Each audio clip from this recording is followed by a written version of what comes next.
All right, good day and welcome to Political Spectrum. This program is designed to help make sense of major developments in our nation's polity and political economy.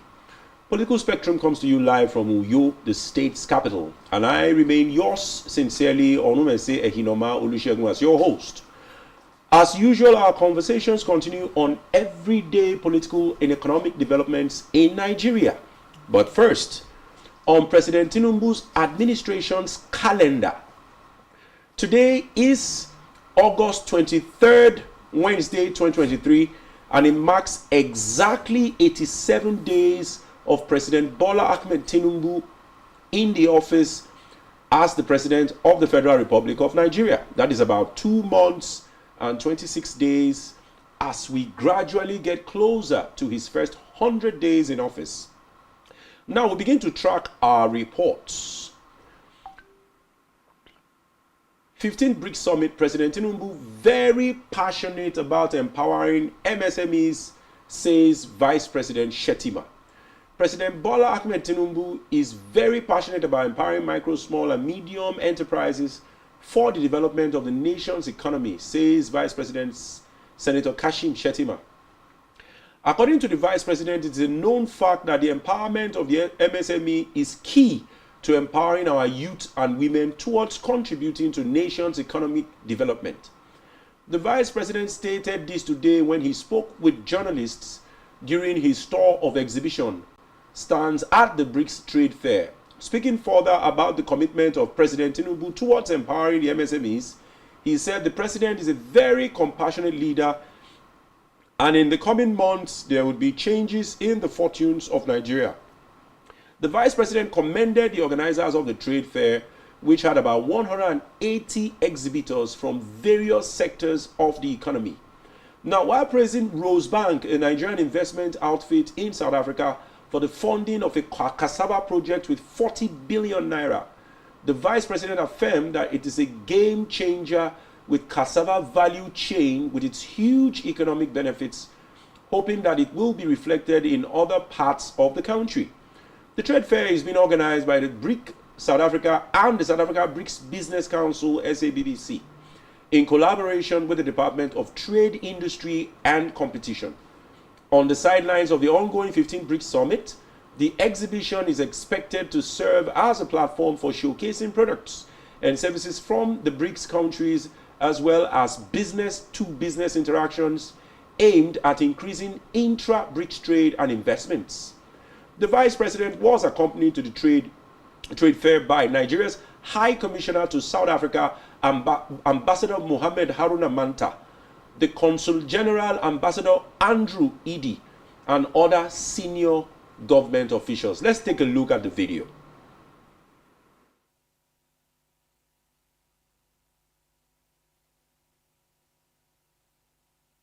Well, I'm quite impressed by the investments Nigerians are making in South Africa. This is a harbinger of greater things to come. Nigerians are active in the digital economy, they are active in fashion, they are equally active in mining. I'm quite glad that Rosebank is funding. It's worth 40 billion naira.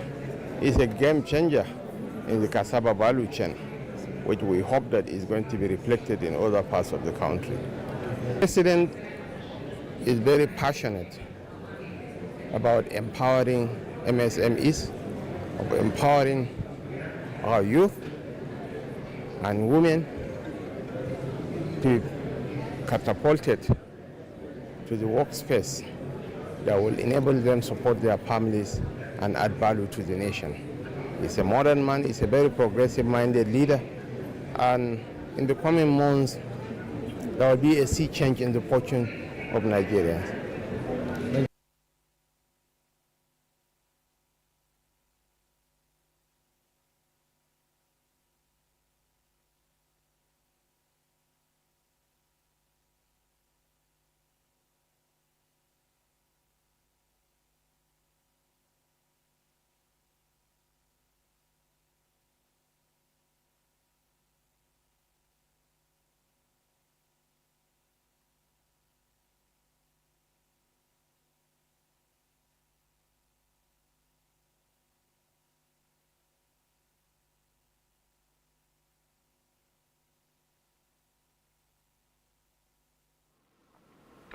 All right, that was the Vice President showing a lot of confidence on his principal, the President of the Federal Republic of Nigeria. Now, away from that story, 4 days after, Akwa Ibom government yet to respond over kidnapped NYSC members. Now, this report comes from Uyo City 4 days after the Akwa Ibom state government is yet to react as news of kidnap of 8 National Youth Service Corps members traveling on an Akwa Ibom transport company AKTC bus from Uyo to Sokoto en route Zamfara state. The incident has meanwhile continued to generate concerns among stakeholders. The state government's perceived silence by families of victims lingers amidst speculations within Uyo, the state capital, as victims' families planned to protest to the State House of Assembly and Government House of Akwa Ibom over the incident. Now, it was gathered that their decisions to embark on a street protest may not be unconnected with the fact that the state government was yet to react to the incident, according to them. Meanwhile, efforts are still ongoing to get the state commissioners for information react on this same matter. Also, the management of AKTC declined comment on the matter as at when they were reached. Some media sources had also reported that. A company source, however, revealed that the transport company has been in touch with the security agents in both Sokoto and Zamfara states, adding that the vehicle from which the victims were abducted had been recovered, but no update yet on the abducted corps members. We will continue to monitor these updates and bring updates to you. Now, next on our reports, we go straight to the Federal Capital Territory. Wike talks tough, vows to demolish illegal buildings in Abuja. Now, the Federal Capital Territory Minister Nyesom Wike on Monday assumed office with a pledge to restore the city's master plan. Wike gave the warning during a press briefing at the office of the Federal Capital Territory Minister in Gariki, Abuja. Now, the FCT minister said houses that have been built to distort Abuja master plan as well as built on green areas will also be demolished. No matter who it is or did not belong to, according to him. He said land allottees who have been given certificates of occupancy but failed to develop would also lose their lands to give way to those ready to build them. Now, the minister said that the development would also be extended by the extended to the 6 area councils as part of strategies to decongest the city. Now, peeved and very angry by the growing level of filth and haphazard transportation system in the nation's capital, Abuja, the minister charged top officials of the administration to sit up or seek redeployment elsewhere. Specifically, he ordered the director in charge of the Abuja Environmental Protection Board, AEPB, to clean up the city, saying he would be on his case to the point of increasing his blood pressure, according to Wike. On transportation, Wike told top officials of the Secretariat in Pidgin that, and I quote him, "Wahala don't come." He gave the charge yesterday in Abuja while handing over notes from the permanent secretary in the FCTA, Mr. Olushade Adeshola. He said, "I will ensure that Abuja gets the best. You will see projects upon projects and projects that will be completed and not abandoned. I am not a party to abandon projects. I start a project when there is money. As such, we will look into our finances before we begin any project." He had also promised that all revenue leakages will be blocked to mobilize the needed resources for infrastructural development in the Federal Capital Territory. He solicited the support of all stakeholders, including the media, to restore the confidence of the people in President Bola Ahmed Tinubu's administration drive to give people hope. Wike was accompanied to the briefing of the Minister of State FCT, Maria Mahmood, Permanent Secretary, Federal Capital Territory Administration, FCTA, Adeshola Olushade. Hopefully, we look forward to a cleaner, smarter Federal Capital Territory under the Minister Nyesom Wike. All right, let's move into some vital political economy reports. Nigeria to tap $37 billion market as firm confirms lithium deposits. For those of you who know the value of lithium in the market today, Africa's largest economy could tap into the global lithium market valued at over $37 billion, as Thor Explorations Limited has said initial drilling results from its search for lithium have returned significantly. Intersections of mineralized pegmatites. We are extremely encouraged, I'm quoting the director of Thor Industry, we are extremely encouraged by the first set of results from our initial drilling campaign, which was designed to confirm the development of lithium-bearing minerals within that occur within our permit areas, Segun Lawson, the president and CEO, said. Now, an initial drilling program was being undertaken on one of the company's prospects located in the west or your project area to confirm and delineate lithium-bearing mineralization, such as spodumene and lepidolite at depth. This is the first area of our portfolio we have drilled, and we are looking forward to both continuing the drill program and on this project, on this prospect, extending the drilling in our portfolio in Oyo State. Lawson continued. Now, the company called Thor Exploration is a Canadian mineral exploration company engaged in the acquisition, exploration, and development of mineral properties located in Nigeria, Senegal, Burkina Faso. It holds 100% interest in the Segilola Gold Project located in Osun State. This growth is forecast to be driven by an increasing number of advancements in rechargeable batteries for electric vehicles, laptops, mobile phones, and digital cameras. The surge in battery demands is due to the development of environmentally sustainable solutions and is set to drive market growth, said analysis at Business Fortune Insights, a global market research firm based on end user. Now, the market is segmented into automotive, consumer, electronics, industrial, energy storage, and others. The automobile industry is dominating as lithium-ion battery technology is being used as an alternative source of energy.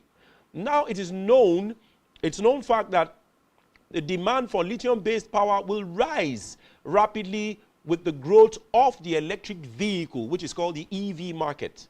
Now, forecast by Tesla suggests the company will need approximately 1,000 kilotons of lithium carbonate equivalent per year by 2030, or 16 times its 2022 needs and 30% more than the world currently produces.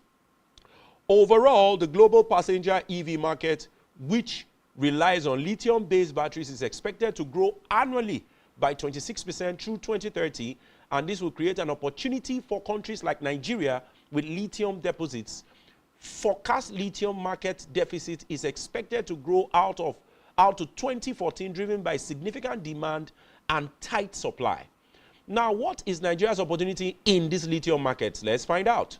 According to the study by the Thor, Nigeria has favorable geological settings without advanced modern systems exploration, which means it's very close to the surface.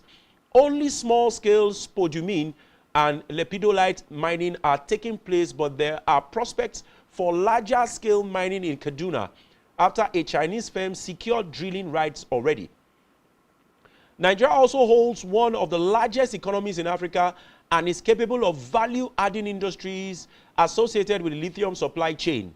The government's ambition is that batteries, minerals production will significantly reduce the current dependence on petroleum production, which seems to be almost 95% of our revenue generation. Quite interesting. All right, let us also update you that, still on some political economy reports, Nigeria loses 34.1 billion as oil firms flare 12.7 million standard cubic feet. Despite Nigeria's dwindling revenue, oil gas companies operating in the country flared 12.7 million standard cubic feet, that's MSCF, of gas in July of 2023, according to the latest data from the National Oil Spill Detection and Response Agency, NOSDRA. This represents a 35% increase when compared to 9.4 MSCF of gas flared in the corresponding period of 2022. Now, NOSDRA put the value of the 20.7 million standard cubic feet flared in July 2023 at $444.3 million, adding that going by the Central Bank of Nigeria CBN's current official exchange rate, it will amount to 768.77 billion or thereabout. This translates to a loss of 34.1 billion. Potential revenue. NOSDRA also stated that the defaulting companies were liable to fines totaling $25.3 million, an equivalent of 19.4 billion naira. Now, according to NOSDRA, the volume of gas flared during the period under review was equivalent to carbon dioxide emissions of 673.1 thousand tons and had a power generation potential of 1,300 gigawatts per hour. Now, giving a further breakdown of the volume of gas flared across oil fields, NOSDRA reported that companies operating offshore flared 5.1 million standard cubic feet, while companies operating onshore flared 7.6 respectively. NOSDRA lamented that despite the efforts to reduce gas flaring, it has